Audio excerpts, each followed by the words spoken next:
what do you think of the Tyreek Hill injury and his response? When I first seen it, everybody reacts to trauma differently.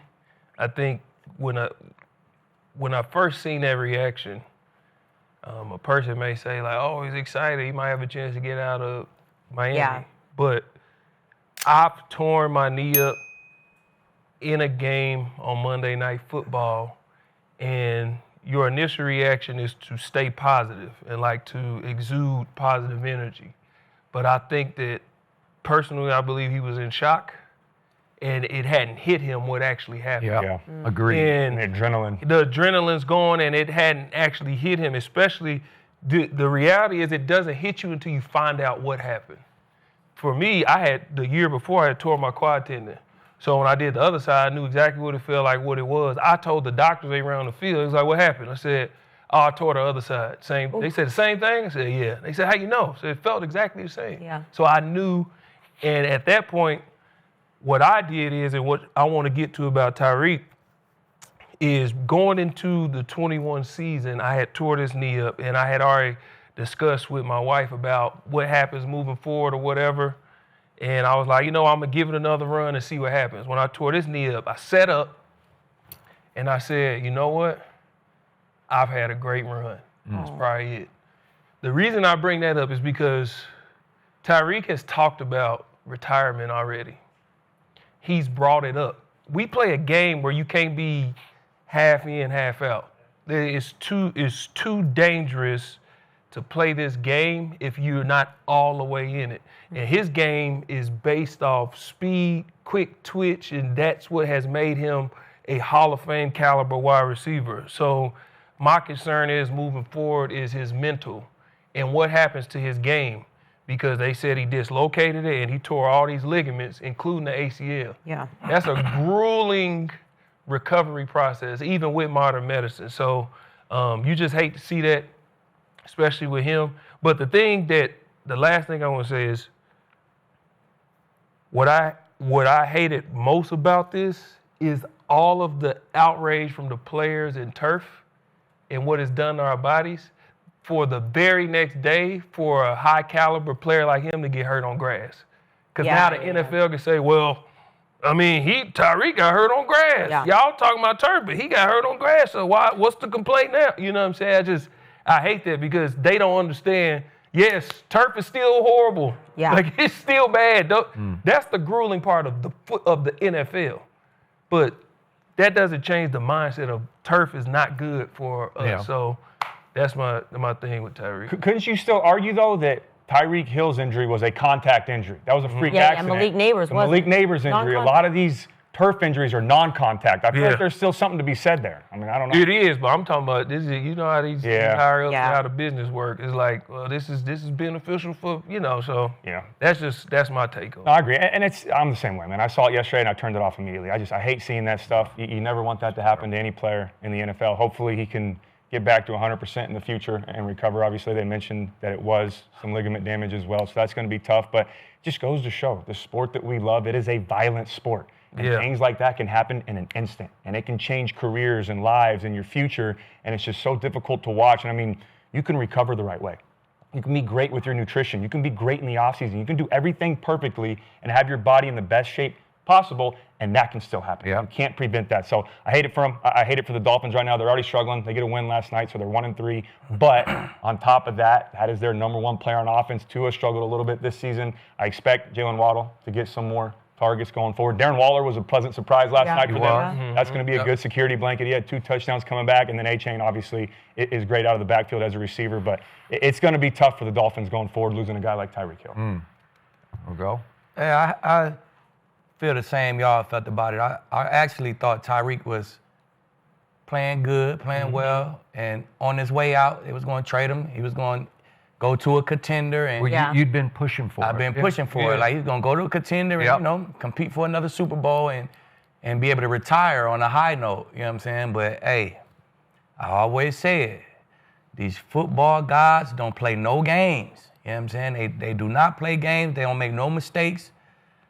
You got allegations of beating your wife, hey, that shit is real. I don't play like that.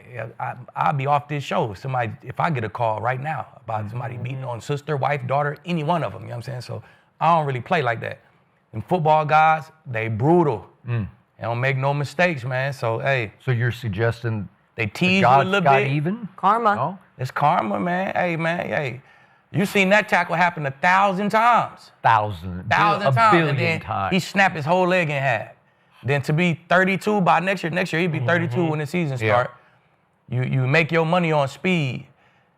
That might be the last we see of Tyreek Hill. I'm saying. Honestly. That's when You know what I I'm seen saying? that. That's the first thing It I might thought, really be the last we see of Tyreek Hill, man. Yep. You know what I'm And saying? we were already If you- talking about the risk of having Tyreek Hill because Yeah. of his personal life. Now, When you hang your hat on speed and then you lose a step, it's over. You know what I'm saying? He can't lose a step. Yeah. Or he not Tyreek Hill no more. So I hate to see it, man, but hey, I'm a firm believer in them football guys. Yeah. Hey, your ass better be living right.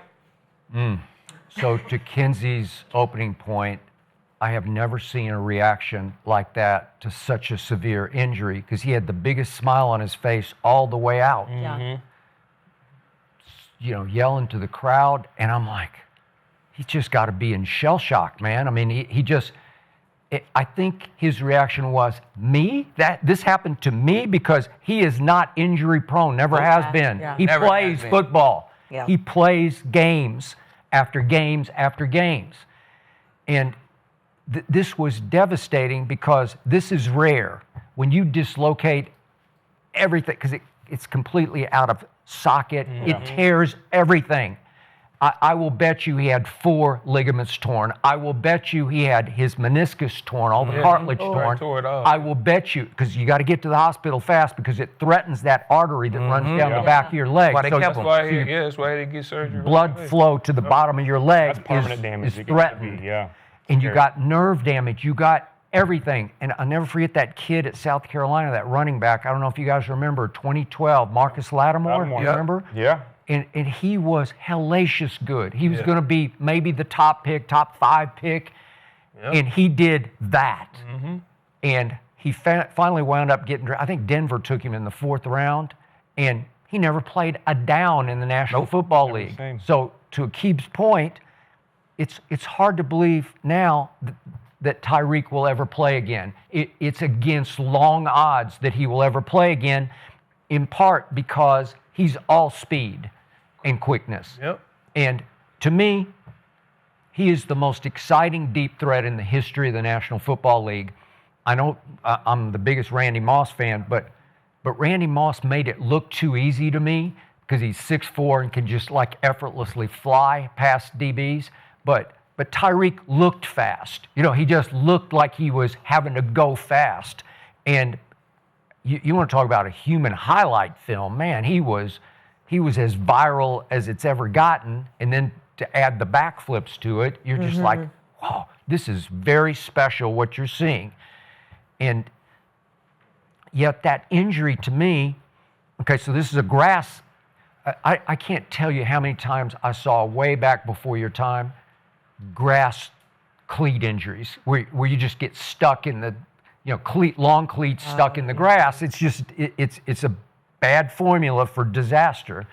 And yet he has made that catch 1 billion times in his life. The ball's low, but all you have to do is get your body out, obviously, to the point where as you plant your left and it sticks, that your body's gone far enough forward that you go over the top instead of it went the wrong way. Backwards, yeah. And if it's hyper and you're moving as fast as that man can move, then really bad things are going to happen. But usually you get over your skis, so to speak, where you're going forward enough that when you plant, your knee is going to go forward over the top, and then everything's cool.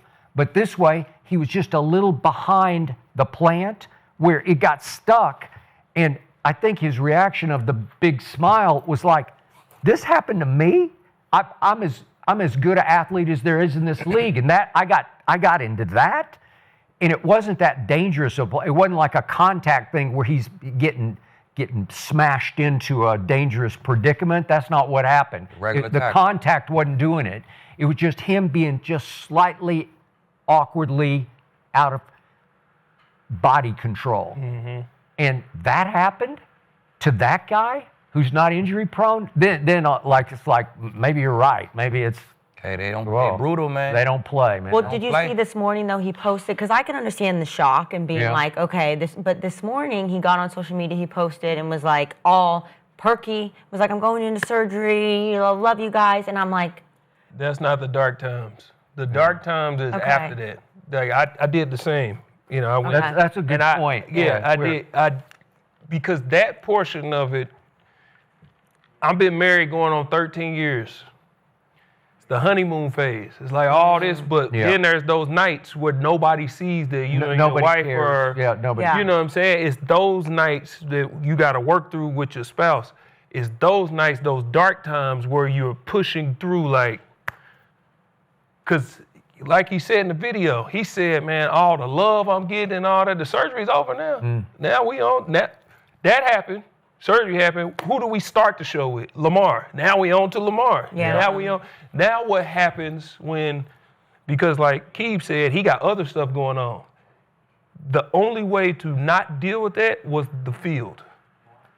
Now life is about to hit him. So it's now that's where the dark times come. And he has to deal. He got bigger issues going on, but it's not I just want to dispatch that.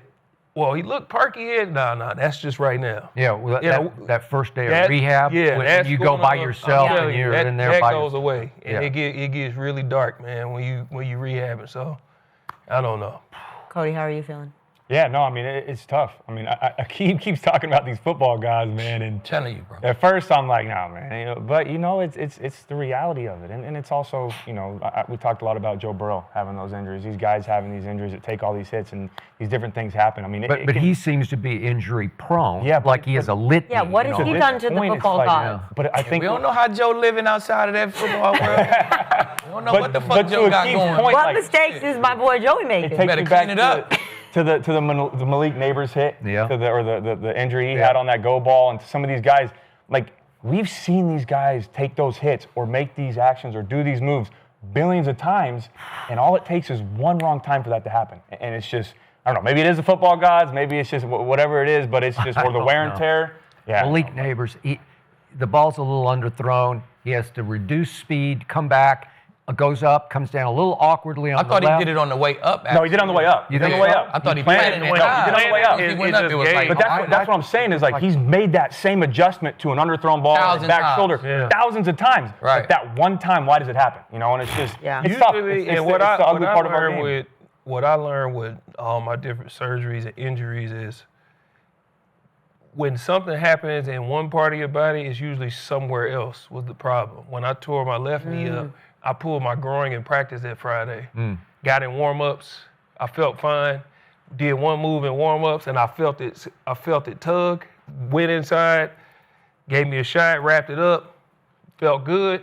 Got in the game, boom, knee went because I was overcompensating. Yeah. It was my groin that was messed up. But when you're doing all that, you can't. So whatever it is, it's probably something somewhere else that wasn't firing. That's why we do all them warm-ups to make sure all your muscles are firing. Yeah. But I think it's just a freak accident. Well, yeah, let's move on to something a little more positive. Yeah. Get some positive back. That was pretty down. We got two players we love.